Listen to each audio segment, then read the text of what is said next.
അപ്രതീക്ഷിത നീക്കങ്ങൾക്കൊടുവിൽ രാജി പ്രഖ്യാപിച്ച PV അൻവർ മലയോര മേഖലയിലെ ജനങ്ങൾക്കായി തൃണമൂൽ കോൺഗ്രസിന്റെ ഭാഗമായി നിന്ന് പ്രവർത്തിക്കുമെന്ന് പ്രഖ്യാപിച്ചു കഴിഞ്ഞു. കേരളം നേരിടുന്ന പ്രധാന പ്രശ്നമാണ് വന്യജീവി ആക്രമണം. ഇക്കാര്യത്തിൽ ശക്തമായ നിലപാട് പാർലമെന്റിൽ സ്വീകരിക്കാമെന്ന് തൃണമൂൽ നേതാവും ബംഗാൾ മുഖ്യമന്ത്രിയുമായ മമതാ ബാനർജി ഉറപ്പു നൽകി കഴിഞ്ഞു.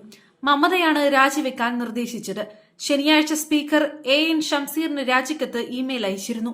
മുഖ്യമന്ത്രി പിണറായി വിജയന്റെ പൊളിറ്റിക്കൽ സെക്രട്ടറി P ശശി ആവശ്യപ്പെട്ടത് പ്രകാരമാണ് പ്രതിപക്ഷ നേതാവ് VD സതീശനെതിരെ 150 കോടിയുടെ തെരഞ്ഞെടുപ്പ് ഫണ്ട് ആരോപണം ഉന്നയിച്ചത്. അങ്ങനെ ആരോപിച്ചതിൽ സതീശനോട് പരസ്യമായ മാപ്പ് ചോദിക്കുന്നതായും അൻവർ പറഞ്ഞു. പിണറായിസത്തിനെതിരെ പിന്തുണ നൽകിയ കേരളത്തിലെ ജനങ്ങൾക്കും നിലമ്പൂരിലെ വോട്ടർമാർക്കും നന്ദി.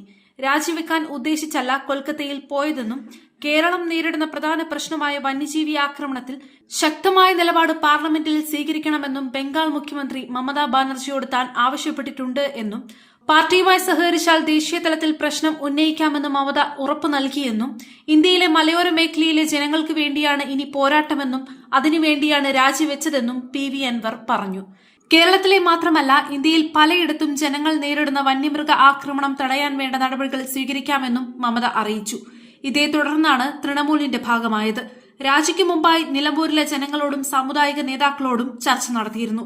P Sasi, ADGP MR Ajith Kumar എന്നിവർക്കെതിരെയാണ് താൻ ആദ്യമായി ആരോപണം ഉന്നയിച്ചതെന്നും തന്റെ ആരോപണങ്ങൾ അവജ്ഞയോടെ തള്ളുകയാണ് മുഖ്യമന്ത്രി പിണറായി വിജയൻ എന്നും അൻവർ പറഞ്ഞു. ഒറ്റയടിക്ക് തന്നെ തള്ളിപ്പറയുകയും ചെയ്തതോടെയാണ് CPM-ഉം LDF-ഉമായുള്ള ബന്ധം നിലച്ചതെന്നും പിതാവിനെ പോലെയാണ് പിണറായി വിജയനെ കണ്ടിരുന്നതെന്നും അദ്ദേഹത്തിനെതിരെ വെറുതെ ആരോപണങ്ങൾ ഉന്നയിക്കുകയാണെന്ന് നേരത്തെ തോന്നിയിരുന്നുവെന്നും പിണറായിക്കെതിരായ പ്രതിപക്ഷത്തിന്റെ ആരോപണങ്ങളെ വൈകാരികമായാണ് കണ്ടതെന്നും P ശശി ആവശ്യപ്പെട്ടതനുസരിച്ചാണ് 150 കോടി രൂപയുടെ തെരഞ്ഞെടുപ്പ് ഫണ്ട് VD സതീശനെതിരെ ഉന്നയിച്ചതെന്നും അൻവർ ഏറ്റുപറഞ്ഞു. ഇക്കാര്യത്തിൽ പ്രതിപക്ഷ നേതാവ് VD സതീശനോട് പരസ്യമായി മാപ്പ് ചോദിക്കുന്നുവെന്നും അൻവർ കൂട്ടിച്ചേർത്തു.